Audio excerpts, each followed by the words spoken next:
Oui, bonjour. Bonjour. Oui, donc tentative de meurtre à Rivière-des-Prairies. Oui, c'est survenu à 22h40 hier au coin des rues Maurice Duplessis et Fernand Gauthier. Deux hommes qui étaient à bord de leur véhicule qui était stationné. Et puis, il y a un autre véhicule qui s'est amené. Il y a un individu qui a ouvert le feu en direction des deux hommes âgés de 20 et 40 ans. Ils ont été atteints au cou et également dans la joue. Les deux hommes ont été transportés à l'hôpital. On ne craint cependant pas pour leur vie. Les policiers qui sont à la recherche des tireurs. Ils étaient à bord d'un véhicule blanc, mais ce sont les seuls indices qu'ils possèdent pour l'instant. Merci, Dominique. À plus tard. Au revoir. Ouais. Inimaginable ce qu'on a fait subir à une enfant de 3 ans. C'est difficile de qualifier l'individu, mais son portrait que sa conjointe, son ex-conjointe a dressé, Michel Otis, c'est un véritable monstre. C'est parce qu'il en avait assez d'entendre pleurer la petite Christine Lablin, parce qu'elle refusait de manger, qu'il aurait sauté sur elle à pieds joints, selon la mère de la victime, Isabelle Blain, qui n'a rien fait, n'est pas intervenue. Une fois que l'enfant est morte, c'est elle-même qui était déposée dans un bois près d'un chalet à Saint-Colomban. Elle a abandonné le corps, elle a même embrassé le corps avant de le laisser, puis le lendemain, il signalait sa disparition à la police. La jeune femme a fait le récit de tous ces événements-là sans trop d'émotion. Ça s'est déroulé, on s'en souvient, donc fin juillet l'année dernière. Elle va elle-même subir son enquête préliminaire incessamment. Et elle ne sait pas pourquoi elle n'est pas intervenue. Non, elle ne s'explique pas son attitude. Il y a 24 000 ménages qui sont libérés de l'assistance sociale. Et preuve que, selon le premier ministre Bouchard, la pauvreté recule au Québec grâce, entre autres, au Fonds de lutte contre la pauvreté créé il y a 10 mois. Il y a 8 000 Québécois qui ont trouvé un emploi, qui ont participé à un stage en entreprise ou se sont inscrits à un cours. Si on regarde les assistés sociaux, ceux qui travaillent dans des petites imprimeries, qui reboisent des forêts, qui aménagent des pistes cyclables, ces gens-là sont embauchés, entre autres, par l'État à 8 de l'heure. Bien, cette mesure a permis de faire baisser le nombre de ménages, donc vivant de l'aide sociale, de 24 000 selon la ministre de l'Emploi, Mme Louise Arel, qu'on voit justement. Elle affirme qu'il y a 107 000 emplois qui ont été créés depuis le sommet de l'emploi. Dans le secteur de l'Estrie, Hydro va de l'avant. Oui, il y avait on s'y attendait, on l'avait annoncé, les grands bons d'Hydro-Québec étaient dans votre région, et Mélanie Bourgeois, malgré l'opposition, on va de l'avant avec la ligne de 735 mégavolts. C'est ça, kilovolts en fait, Richard. Oui. Alors, André Caillé, le PDG d'Hydro-Québec, donc, était de passage à Sherbrooke pour dire qu'il devait prendre ses responsabilités et s'assurer que la région de la Montérégie ne revive pas ce qu'elle a vécu à la suite de la tempête de verglas. Je vous rappelle que cette région-là a été privée d'électricité pendant 5 semaines, alors que les autres régions, là, ça pouvait aller peut-être autour de 2 semaines. Alors, le PDG d'Hydro-Québec est bien déterminé à aller de l'avant dès le 17 août prochain avec la construction de cette ligne.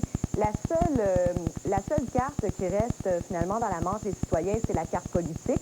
Alors, si Québec décidait de tenir des audiences publiques, c'est à Québec que revient cette décision-là. Mais pour ce qui est d'André Caillé, là, ça ne traînera pas. Merci, Mélanie. Au revoir. À plus tard. Record à la bourse et l'or qui dégringole. Oui, d'abord, record à la bourse, le Dow Jones, le PSE à Toronto notamment, même à Montréal, ça a beaucoup monté. Ça avait monté même de 120 points à New York avant de redescendre, et finalement, c'était en hausse de 45 points. On a donc atteint un record qu'on n'avait pas vu depuis longtemps. En fait, qu'on n'avait jamais vu. C'est un record jamais vu. Il reste que cette fluctuation-là est perçue comme un signe de la nervosité des investisseurs qui craignent. Il y a quelques mois, ils ont justement trouvé que la salle avait gardé un cachet du début du siècle. C'est ce qu'ils recherchaient. Ils avaient entendu parler de la salle, Thompson grâce à la Société des salles historiques du Canada. Donc, le tournage va avoir lieu le 9 juin. Quelques jours auparavant, évidemment, la salle sera envahie par des centaines de techniciens. On restera à Trois-Rivières pendant 5 jours pour une journée de tournage. Madame Medler sera là le 9 juin pour une bonne partie de la journée. On parle de quelques scènes pour le film Is in Secret. Je vous invite à écouter un responsable de la salle Thompson qui nous dit à quoi il s'attend. Je pense que ça va probablement être la même chose que pour un spectacle. Dans le fond, il y a du décor, il y a des éclairages, il y a du son. On a déjà, par ailleurs, on n'a jamais fait de film, on a déjà fait quelques captations télé ici, d'émissions, de spectacles de variété, entre autres. Alors donc, ça devrait être sensiblement la même chose, sauf qu'on s'attend à ce qu'il y ait un peu plus de joueurs, qu'il y ait plus de monde. Les productions américaines, habituellement, trimballent avec eux plusieurs intervenants, donc on s'attend à ça, à ce moment-ci, en tout cas. Là. En dernière heure ce matin, nous avons appris qu'on cherche des doublures pour les comédiens et acteurs de ce film, dont une doublure pour Bette Midler. On la cherche ici. Ça sera pas moi. Non, mais on cherche une doublure pour deux acteurs aussi, là. Ah bon? Ouais, 5 pieds 7 et 5 pieds 9. Vous? Ah, 5 et 11 et 3 quarts. 5 et 11. Et on les veut à peu près à 120 livres. Ah, ben là. Ça marche pas, hein? Non, ben en kilos, peut-être. Est-ce une difficulté mécanique? Personne ne sait.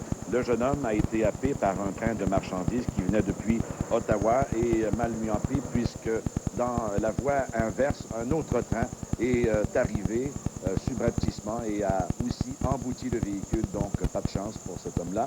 Il y a une enquête ce matin des services ferroviaires aussi, de la Sûreté du Québec et de tous les organismes préoccupés par le transport. D'autre part, un autre accident de la route, mais sur le boulevard P9 à Montréal. Oui, ça a failli, en fait, coûter la vie à un cycliste, un homme dans la quarantaine, qui, lui, a été beaucoup plus chanceux que le conducteur de ce 4x4 de l'Icèdre. Il circulait boulevard P9 à la hauteur de Notre-Dame. Il aurait manqué de frein. Il aurait été happé par un autobus de la STCUM et il est demeuré coincé sous le véhicule pendant un bon moment, au point où on n'a pas pu l'extirper de ce mauvais pas. On a dû avoir recours à des coussins de levage pour justement surélever l'autobus et le tirer de cette position inconfortable. Et on dit que grâce d'ailleurs à l'intervention rapide et créative des pompiers, des ambulanciers, l'homme a la vie sauf ce matin. Ben, merci Alexandre. À tout à l'heure. À tout à l'heure. Venir au cours de l'émission aujourd'hui, Michel Girard, bien sûr, ses conseils en finances personnelles. Le comédien René Gagnon aussi, il sera question de sécurité automobile, les petits sièges de bébés dans les voitures, l'ajustement, l'installation, la sécurité. On ira voir en direct cette campagne qui a lieu à l'hôpital Sainte-Justine. Nous passerons à la chronique tourisme par Venise ce matin avec Nathalie de Grandmont. Et où nous irons également à Rouen parler des foreurs qui s'en vont à Spokane pour la Coupe Memorial. Mais auparavant, nous aurons eu le plaisir. Sport, à tout de suite. C'est un sous-comité de la Chambre des communes. Et là, qu'est-ce qu'il est allé dire, M. Brochu? C'est que les taxes foncières 11% plus élevées à Montréal que dans les grandes villes américaines étouffent les expos, les impôts également. Aux États-Unis, les stades sont financés à 80% par les pouvoirs publics. Qu'est-ce qu'il a fait jusqu'ici pour mériter cette aide gouvernementale? Ben, il a amassé 34 millions par la vente de sièges et de loges. Il vise 100 millions d'ici la fin de juin. C'est quand même 70 millions à trouver. C'est énorme. En échange des 150 millions qu'il demande au gouvernement, ce sont des 150 millions de dollars canadiens, alors que là, vous voyez des dollars américains. Il demande donc ces 150 millions. En échange, il va ouvrir les livres des expos. On va avoir le droit, mesdames et messieurs, de voir la comptabilité des expos. Pas chanceux, non? Et il promet de rester 25 ans à Montréal.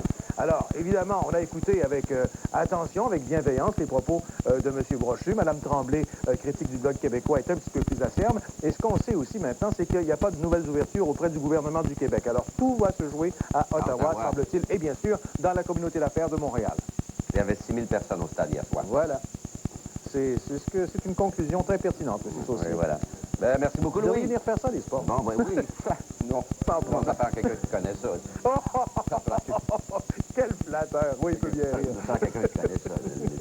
Alors, ce matin, c'est le mercredi, c'est l'heure des Beatles, mesdames et messieurs. Alors, ce matin, il y a beaucoup de public. Beaucoup de gens, puis ils connaissent tous les Beatles. Ils m'ont dit ça. Les Beatles, on connaît tous. Daniel, vous êtes prêts? Je suis prêt. Rejoindre nos J'ai pas le droit de participer.